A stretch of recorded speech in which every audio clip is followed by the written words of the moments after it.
morning and welcome to Cactv, and this is the Morning Dew, a newspaper review. It's a cold weather in Nigeria right now. In fact, I think this rain is actually everywhere and not just in Lagos, because I am cold, and this is the part where you need a very hot tea. You know, that's kind of tea that you would literally see the dew coming up and you're like, oh my goodness.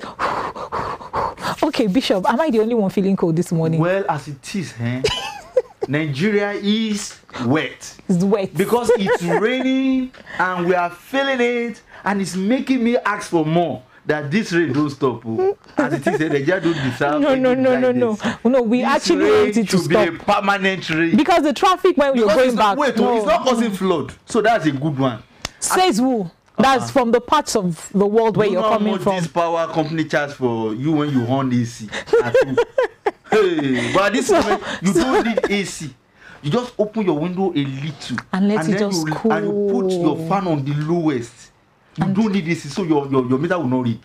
Engineer, yeah, good morning to you, everybody. No, engineer is actually not feeling this cold. This weather is not getting to him at all. I tell you one thing, if it is in Ghana, you see, weather has brought itself. Oh, ooh, interesting. You know what I mean? Interesting.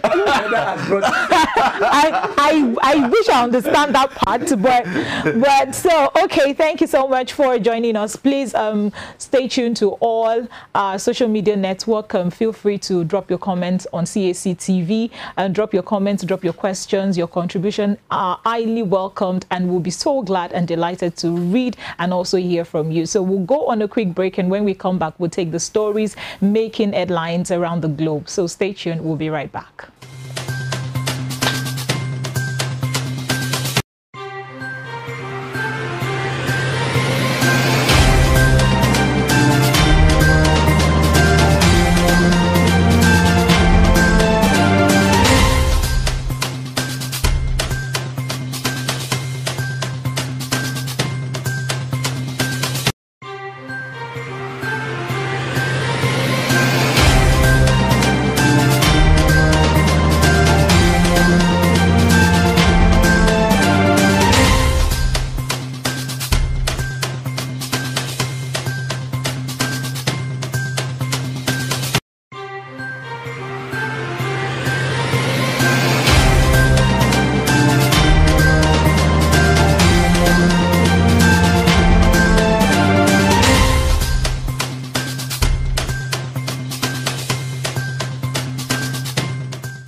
Yeah, welcome back.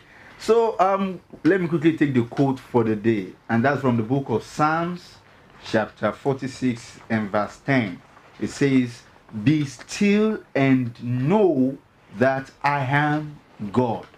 So I don't know what the issue is. God is speaking to you from this scripture, that peace and be still, just like he said to the storm and the wind that almost took their boat, that peace be still. So whatever that is after you or that you are after, you just have to look at that issue and say, peace be still, and so shall it be. Find peace in stillness, knowing that God is in control and always present. So you are not alone, and God bless you. Have a good day.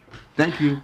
Okay, so let's take the news making headlines, and first we'll start with the Punch newspaper. So starting with the Punch newspaper.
and the money that is going out. Look, for example, in the past we had Kemi Adeosun.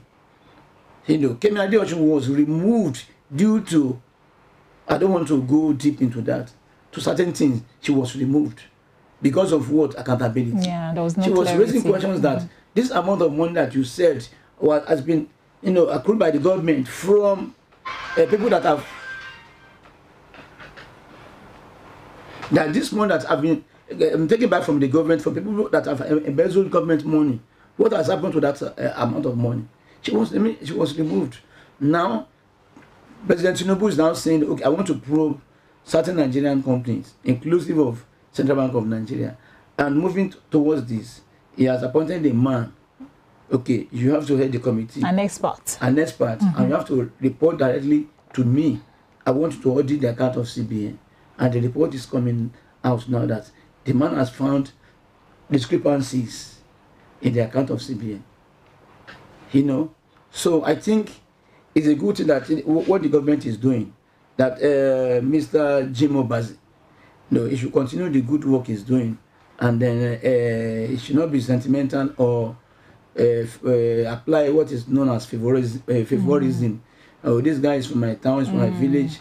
No, he has to be transparent on what he's doing, and I think the boat will land at a very suitable island.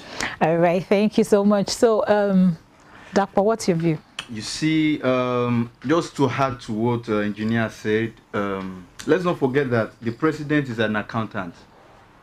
And if you are doing a business, or whatever business you are doing with an accountant, the first steps, you know, you are likely to see in that business is transparency, because they must make everything align with their own view of profession.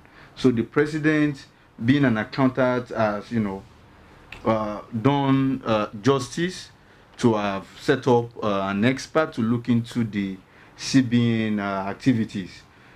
For me, you know, for some people it's a witch hunt, but for me I think it's a good hunt, because credibility is also, accountability is also, you know, important. Is key to success. Exactly. This is how we can, you know, and this shouldn't be limited to, you know, people they have grievances with.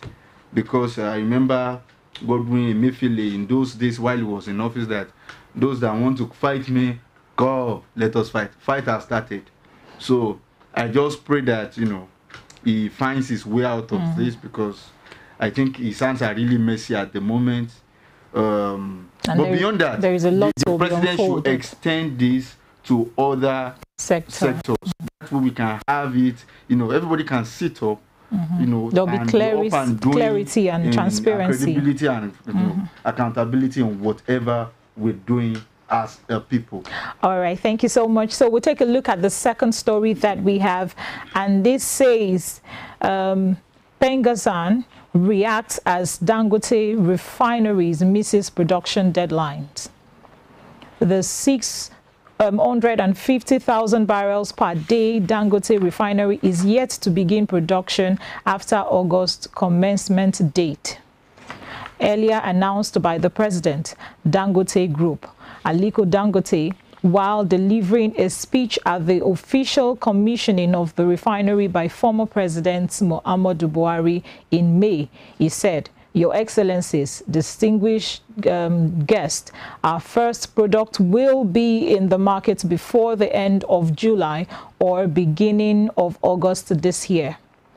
However, no drop of refined petroleum products from the refinery has hit the market weeks after the promised production deadline.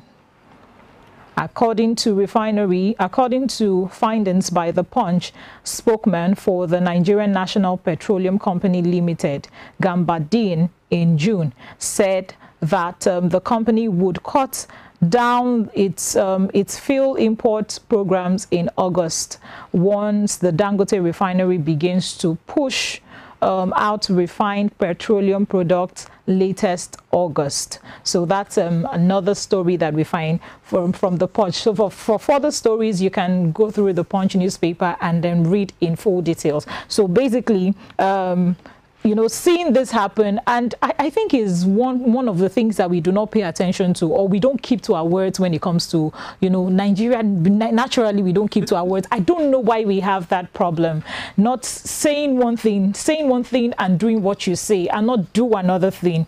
Now, if you had given your word that, okay, before the end of June or before August, you would have this refinery, I hope it's not just something that we would say and then, because I remember we spoke about last month that we have refineries started, but then we don't have it finished.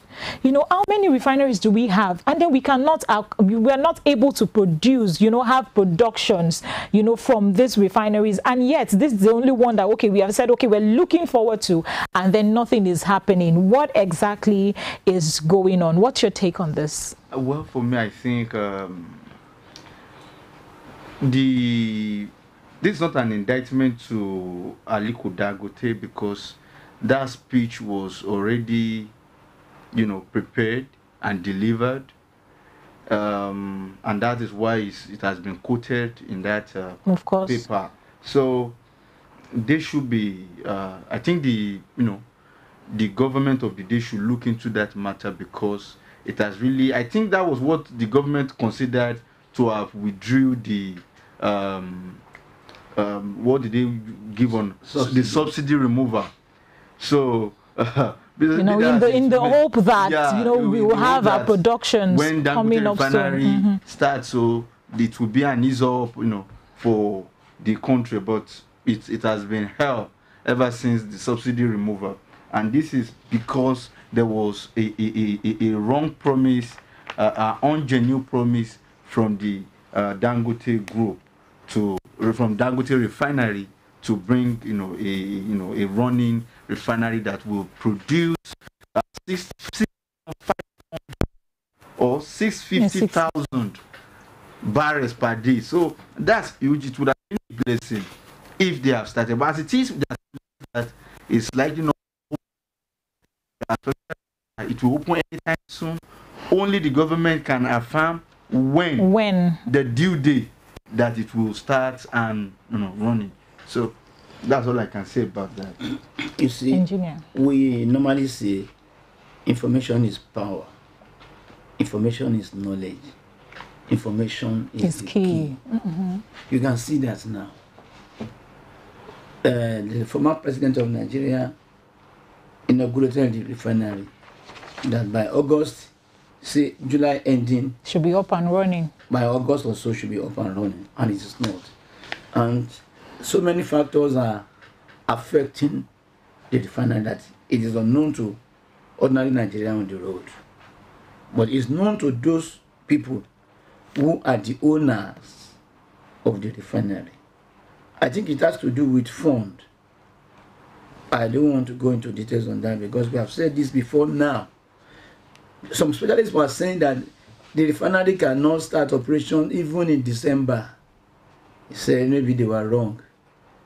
But I do not know why the former president was in a hurry to open the refinery. Now this refinery is not working.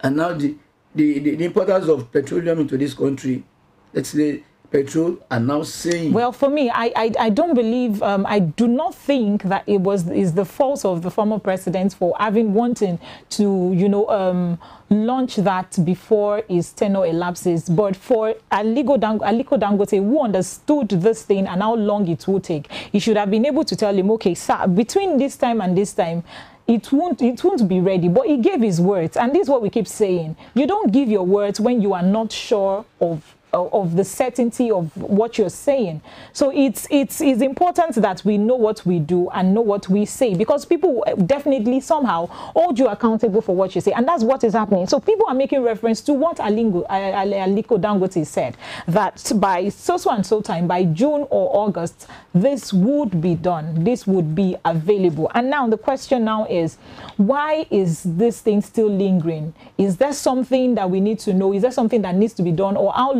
much longer will this take? I said it. I said the reason behind the refinery is known to the owners. I did not say owner. Owners of the refinery. Exactly. They know why they can't start now. You know, it's a matter of funding. You know, they got their funding from a particular place. Maybe the funding is not incoming. Forthcoming. Yes, it's not forthcoming. So there's nothing they can do now. They have to look elsewhere for funding. Because sometimes we heard that a certain percentage of money was from Nigerian Central Bank, and maybe the money is not coming from Central Bank again now. So there are lots of maybes, but except the owner of the refinery that can come out and say, okay, this is the exact date we're going to commence operation. But as at now, we don't know. But the problem now is that what about those Nigerian petroleum importers? Because most of them are not importing again. Yes, because they were dependent on the time. Yeah, they depend on this. And then again, we are now looking forward that, okay, the refinery, Port Harcourt refinery will commence working in December by the president. That's why I used to say that, okay, let's wait for time and see. When the politicians are talking, most of our civil servants are now becoming politicians. They say A when they mean B. In those days, in Lagos, when we were very young, we say, wherever you go, go. Do not say yes when you mean to say no. To say no. Bye, God bless you. You shouldn't have said, oh, we will commence operation in August. Honestly. Now August is moving toward this. We are now in September, going to the month of Ba till we reach December. But let's keep our fingers crossed. But I think our president will know what to do now to be able to find tackle the situation. To that particular problem. All right, thank you. So we'll take the last story from the Punch newspaper, and this says that 2.9 billion naira fraud. Jonathan's godson, 2 others jailed 6 years. A federal high court sitting in Port Harcourt, Rivers State, has convicted and sentenced a former special advisor to Dan Abia, Eastwell managing director of the Delta Development Commission, George Turner, and 2 others to 6 years imprisonment for obtaining money under the false pretense. Okay, now the 2 others, Ebis Orubebe and Uzogo Chidebere, sentenced alongside Turner by preceding Judge Justice A.T. Mohammed, were also convicted of money laundering. So that's another story that we also find from the Punch newspaper. So behind the scene, Dapo, you made mention of something, so let it not come from me. So what's your take on this? My take is fairness and justice, which is not always seen in our country on the regular basis. I love it anytime, politicians are held accountable for their wrongdoings, for acts that, are not good for the society. Take, for instance, this thing, people who work with, who are in government sometimes take advantage of those privileges, and because of the power behind them and all, they tend to break laws and order, and nobody can even ask questions. But anytime I now find a story telling that as this person was sent, I'll be like, oh, so powers can be sentenced. So for me, it's a good one for the court to have, nailed them to 6 or whatever they found as the exact sentence to put them to pay for their, crime. So we want more justice. What we are lacking in Nigeria is justice. People just commit offense and they go scot-free. And they go scot-free, and that empowers them to do more. Because the reward for any work is to do more. So when somebody does something bad and you don't cut that person and say, stop that, that person, you are by chance, you are indirectly encouraging that person to do more. That go ahead and do even more. So if a person steals 10 naira today or steal 1,000 naira and you don't say stop that, the person go ahead and take 1 million. If he now take 1 million and you don't stop, the person takes 100 until he gets to billion. And that's what we see. Most of our politicians, many of them who steal government money, if you track them to their family, they will be the one stealing from mommy's pot, stealing from daddy's pocket. They would have been stealing from underage. It's not something that happens when they get to the office. So if you are not a thief, you are not a thief. A thief is not a thief at in action. It's a progressive act. Such people, when they find their way to government house, they start stealing. And when there's nobody to say stop that, they continue. They continue. So we must encourage the court system to bring more justice to our country and rescue this country from corruption. It's really killing us. All right, thank you so much for that. We'll go on a quick break, and when we come back, we'll look at other stories that we have. So please stay tuned. We'll be right back.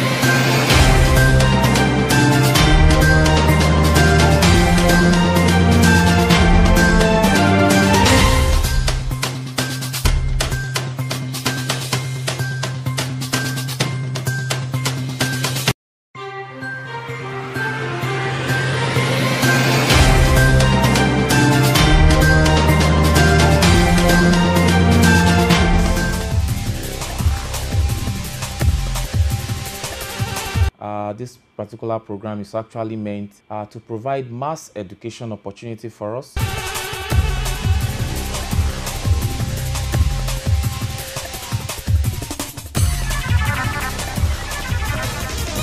So the first thing you need to consider under presumption phase preparation by schools is that, number one, there must be thorough cleaning of the environment. This is very, very important.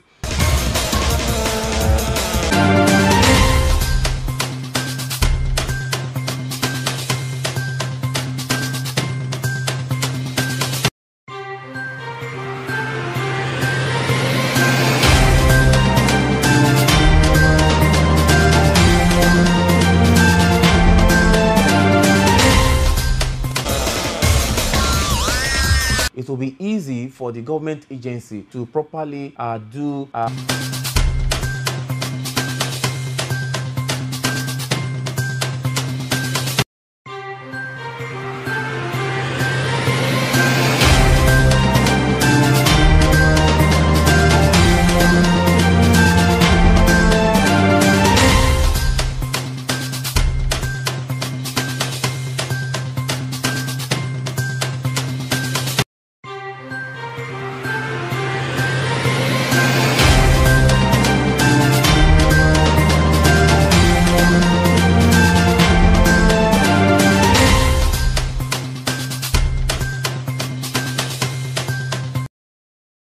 Welcome back from that short break.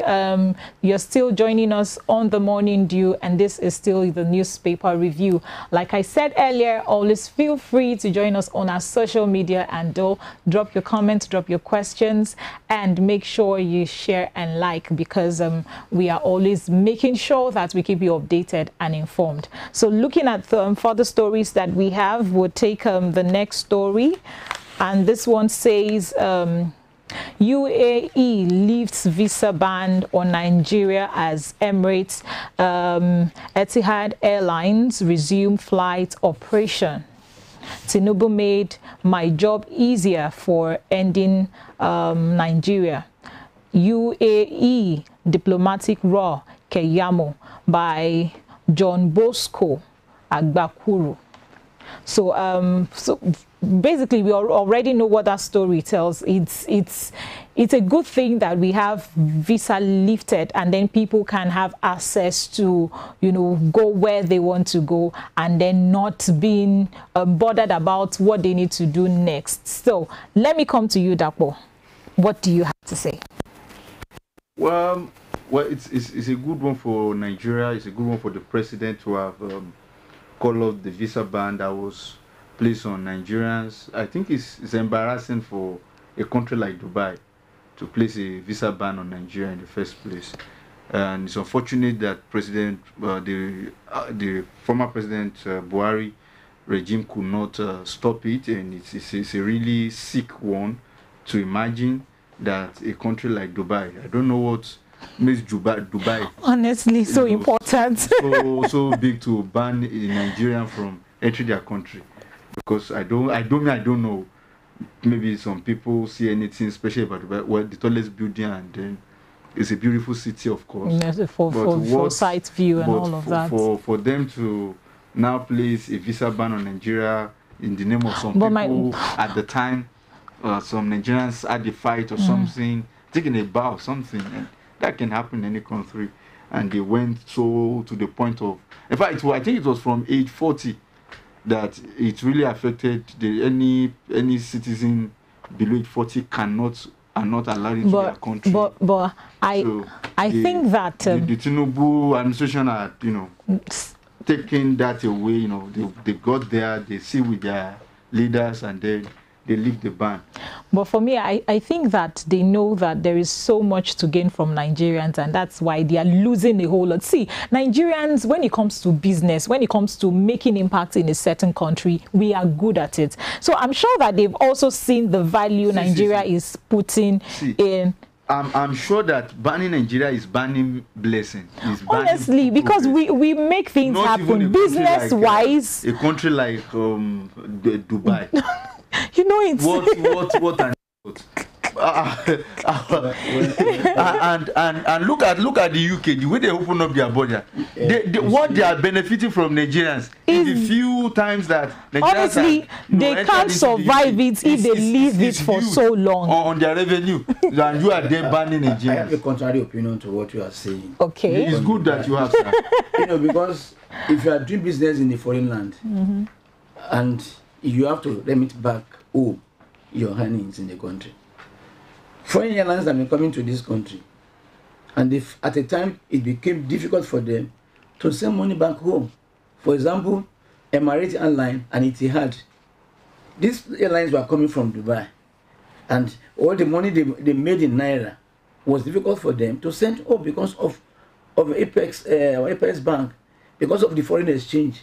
It was difficult. That is the main reason why the airlines said they would not be coming to Nigeria.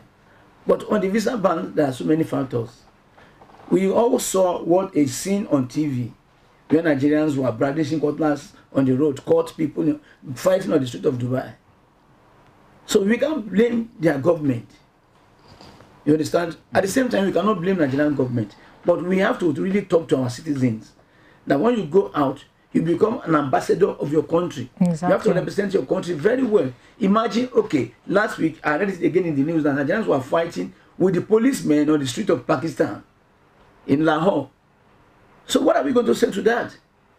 We are not the only foreigners in foreign land. We must learn how to behave. Have you ever seen a British man fighting on the road in Nigeria? Engineer, yes. This is my point. You recall this young man that attempted to bomb one U.S. Airplane at the time. Yes. It was he a Nigerian? No, it was not in Nigeria. Now imagine the U.S. Government placing a ban on the country that for boy a single person's represents. Or the Osama bin Laden country, the 9/11. It was just yesterday or so that they had the anniversary. Okay. This is my point, too. That if there had been an offender, take that person, send whatever person line of action that person needs to suffer. Go ahead with it. Not that you place a ban. A country is an institution. Okay. It's not. It doesn't make any sense. Okay, let me give you a scenario in Dubai, or let's say the Arab world.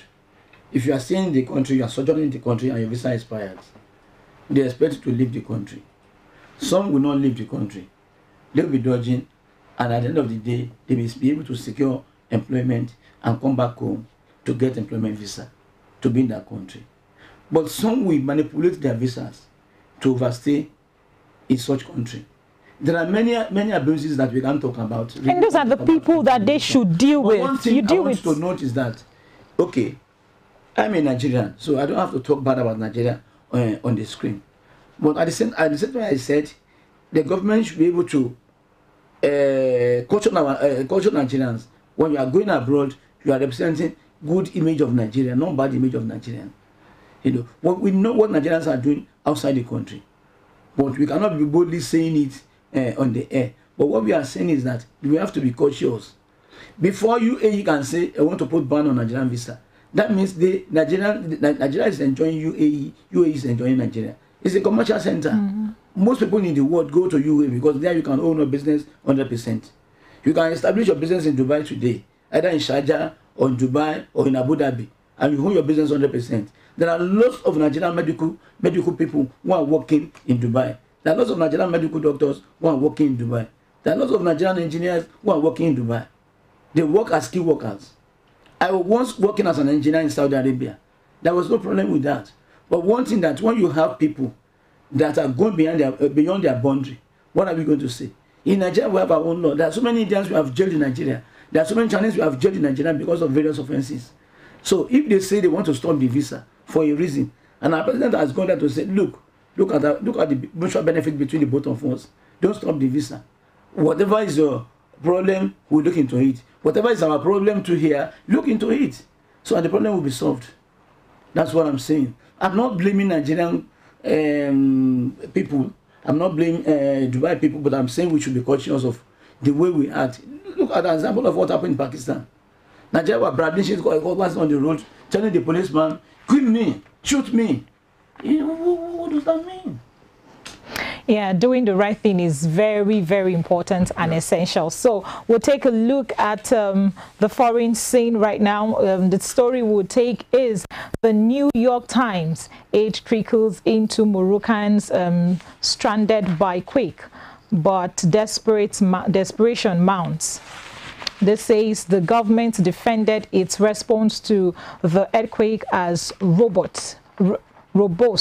Okay, but some residents desperate for basic supplies say they feel abandoned. Government rescue workers began to reach some devastated mountain villages in Morocco on Monday.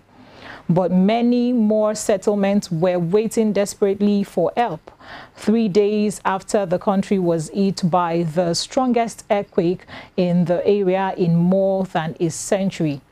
In the town of Amismis, at the foot of the High Atlas Mountain in the province of Al-Aus, more ambulances and uniformed emergency personnel were on the streets than on Sunday, and more survivors appeared to be sheltering in disaster relief tents rather than in makeshift structures. Okay, so that's another story that we have from the foreign scene, and I think we'll stop there for now. So I'll come to you, Engineer Ola. What do you have to say on this? Earthquake is a natural disaster that happens.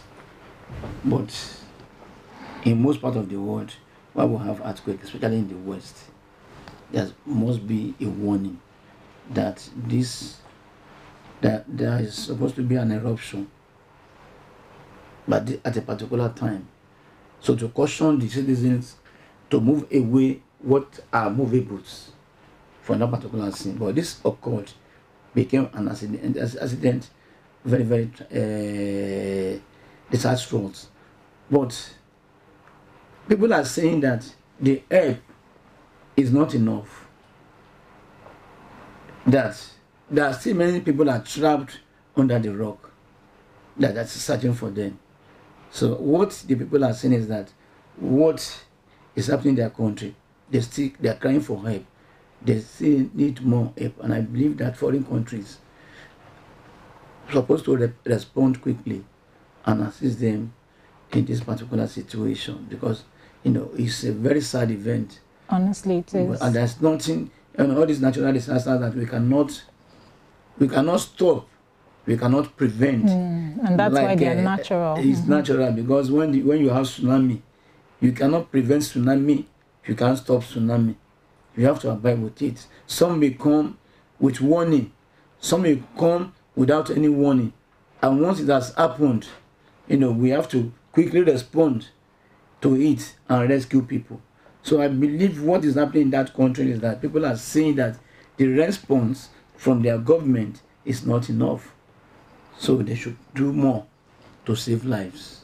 I also think that other countries should also come together and see how they can help out, because in cases like this, it's not something an individual country can do by themselves.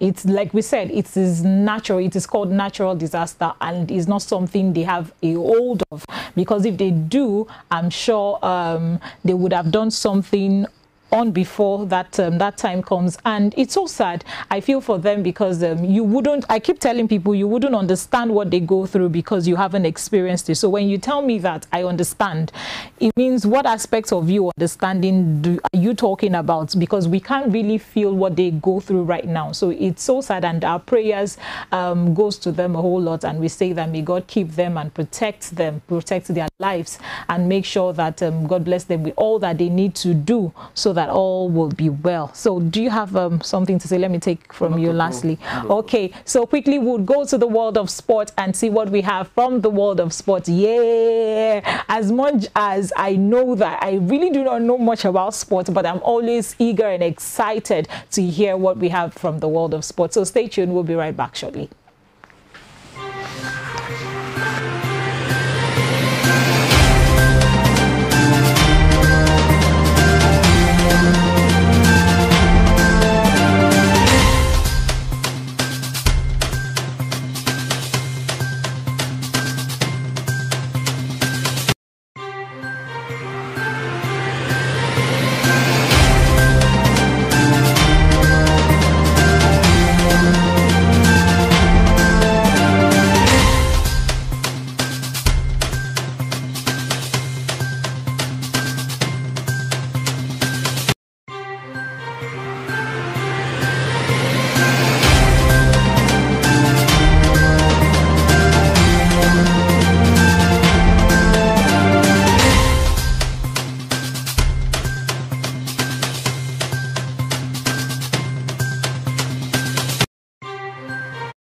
Yes, you're welcome back. It's still your Morning Dew program. Thank you for staying tuned with us. And now we go to sports. NFF budgets 14.5 billion naira to 2024 expenditure, I beg your pardon, arising from its 79th annual General Assembly in Uyo yesterday. The Nigerian Football Federation has made a budget proposal of 14,494,469,293 naira for only for the year 2024. The AGM had in attendance the Honorable Minister of Sports Development, Senator John Owan Eno, and the NFF in its communique was effusive with praise for both the minister as well as President Bola Ahmed Tinubu for their unalloyed support for the Federation's activities. The NFF President Ibrahim Gusau said in his welcome address, praised the federal government of Nigeria, in particular His Excellency, for its tremendous support and understanding of the demands of the game of football, and his approval of a special fund for the Super Falcons campaign in the FIFA just concluded FIFA World Cup in Australia and New Zealand, and prayed for greater support for the NFF, the national teams, and the Nigerian football in general. Also in sports, UFC Fernandez shines as Portugal lash Luxembourg in record 9-0 win.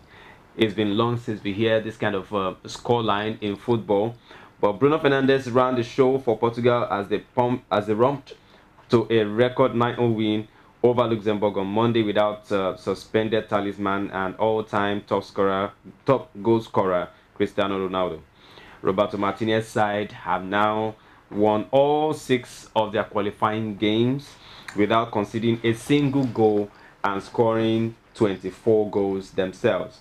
With this, the country's largest ever victory. Portugal lead the group J standing 5 points clear, third 3 points behind Slovakia. So that's it for sports today. And it's been long since we have this kind of score line, just like I said, 9-0, 9 goals to 0. If there's one thing I'm always looking forward to is having my child grow and being like Cristiano Ronaldo, because okay, so this guy is doing so much. He's doing so much, and he's not looking at retiring anytime soon. And I'm not praying that he does that anytime soon, because he's making them proud as far as football is concerned. Most people don't see it that way, because some people are fans of Ronaldo, some people are fans of Messi. Okay, so if we put it on the table now, you will see people's reaction that, oh no, they don't believe that Ronaldo is doing well other than Messi. Well, they are both good in their own strength. So we'll still have to give it to whosoever is making us proud at the moment. Exactly. So I give it up to him. He's doing us proud. He's doing well, and kudos to him. So thank you so much for coming on board to give us that highlight on the world of sports. So we'll be right back shortly after this break. Please stay tuned.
Yes, thank you so much for staying tuned. Every good start have a good end, and this is where we'll call it a wrap on today's newspaper review on Morning Dew. So I still remain your wonderful host, Modot Dominic, and I'm saying to you all, God bless you, God bless Nigeria. See you tomorrow. Engineer, well, to the viewers at home, be Nigeria. Bye, Nigeria. And thank you so much. Have a wonderful day ahead. Bye for now.